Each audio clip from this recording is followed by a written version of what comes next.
नमस्कार भक्तों, आइए जाने आमलकी एकादशी या आंवला एकादशी के बारे में। फाल्गुन मास की शुक्ल पक्ष की एकादशी को आमलकी या रंग भरी एकादशी कहते हैं। इस दिन भगवान विष्णु और आंवले के पेड़ की पूजा की जाती है। जो लोग इस दिन व्रत नहीं कर सकते उन्हें आंवले का स्पर्श और सेवन कर लेना चाहिए। इससे भी अपार पुण्य की प्राप्ति होती है। आमलकी एकादशी के बारे में मान्यता है कि इस दिन भगवान विष्णु ने सृष्टि की रचना की और ब्रह्मा जी और आंवले के वृक्ष को प्रकट किया। इसी कारण इसे आमलकी एकादशी भी कहते हैं।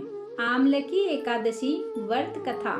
मानदाता बोले, हे वशिष्ठ जी, यदि आप मुझ पर कृपा करें तो किसी ऐसे व्रत की कथा कहिए जिससे मेरा कल्याण हो। महर्षि वशिष्ठ बोले, हे राजन, सब व्रतों से उत्तम और अंत में मोक्ष देने वाली आमलकी एकादशी के व्रत का मैं वर्णन करता हूँ। यह एकादशी फाल्गुन माह के शुक्ल पक्ष में होती है। इस व्रत को करने से समस्त पाप नष्ट हो जाते हैं। इस व्रत का फल 1000 गोदान के फल के बराबर होता है। अब मैं आपसे एक पौराणिक कथा कहता हूँ।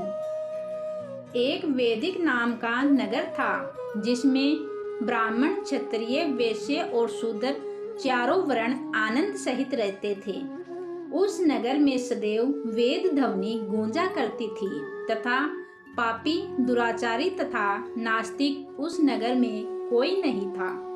उस नगर में चेतरथ नाम का चंद्रवंशी राजा राज्य करता था। वह अत्यंत विद्वान तथा धर्मी था। उस नगर में कोई भी व्यक्ति दरिद्र व कंजूस नहीं था। सभी नगरवासी विष्णु भक्त थे और सभी व्रत स्त्री पुरुष एकादशी का व्रत किया करते थे। एक समय फाल्गुन मास के शुक्ल पक्ष की एकादशी आई। उस दिन राजा, प्रजा तथा बाल वर्ग सबने हर्षपूर्वक व्रत किया। राजा अपनी प्रजा के साथ मंदिर में जाकर पूर्ण कुंभ स्थापित करके धूप, दीप, नैवेद्य, पंचरत्न आदि से आंवले का पूजन करने लगे और इस प्रकार स्तुति करने लगे। हे दात्री, तुम ब्रह्म स्वरूपिणी हो। तुम ब्रह्मा जी द्वारा उत्पन्न हुए हो और समस्त पापों का नाश करने वाले हो। तुमको नमस्कार। अब तुम मेरा अर्घ्य स्वीकार करो। तुम श्री रामचंद्र जी द्वारा सम्मानित हो। मैं आपकी प्रार्थना करता हूँ, अतः आप मेरे समस्त पापों का नाश करो। उस मंदिर में सब ने रात्रि को जागरण किया। रात के समय वहाँ एक बहेलिया आया जो अत्यंत पापी और दुराचारी था। वह अपने कुटुंब का पालन जीव हत्या करके किया करता था। भूख और प्यास से अत्यंत व्याकुल वह बहेलिया इस जागरण को देखने के लिए मंदिर के एक कोने में बैठ गया और विष्णु भगवान तथा एकादशी महात्म्य की कथा सुनने लगा। इस प्रकार अन्य मनुष्यों की भांति उसने भी सारी रात जागकर बिता दी।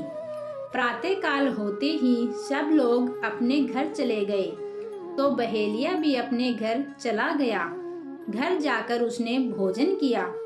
कुछ समय बीतने के पश्चात उस बहेलिये की मृत्यु हो गई। मगर उस आंवला एकादशी के व्रत तथा जागरण से उसने राजा विदुरथ के घर जन्म लिया और उसका नाम वसुरथ रखा गया। युवा होने पर वह चतुरंगिनी सेना के सहित तथा धन धान्य से युक्त होकर 10,000 गांवों का पालन करने लगा। वह तेज में सूर्य के समान, कांति में चंद्रमा के समान, वीरता में भगवान विष्णु के समान और क्षमा में पृथ्वी के समान था।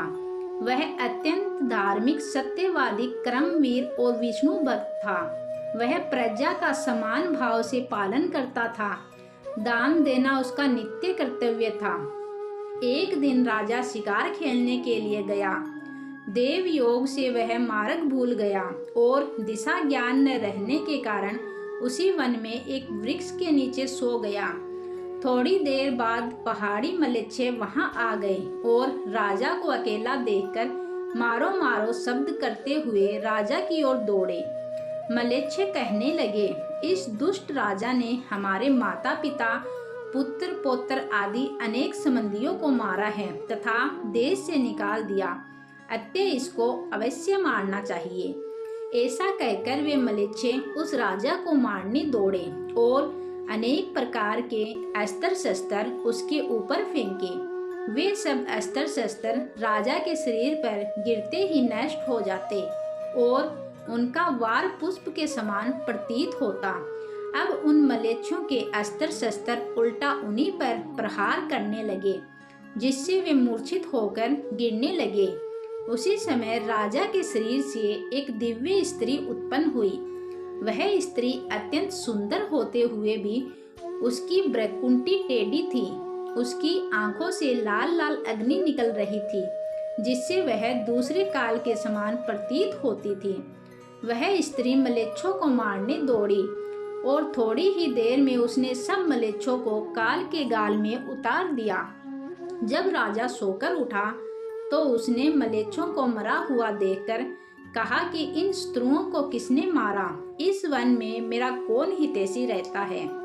वह ऐसा विचार कर ही रहा था कि आकाशवाणी हुई, हे राजा, इस संसार में विष्णु भगवान के अतिरिक्त कौन तेरी सहायता कर सकता है?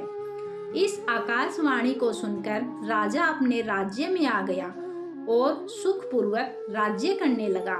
महर्षि वशिष्ठ बोले, हे राजन, यह आमलकी एकादशी के व्रत का प्रभाव था।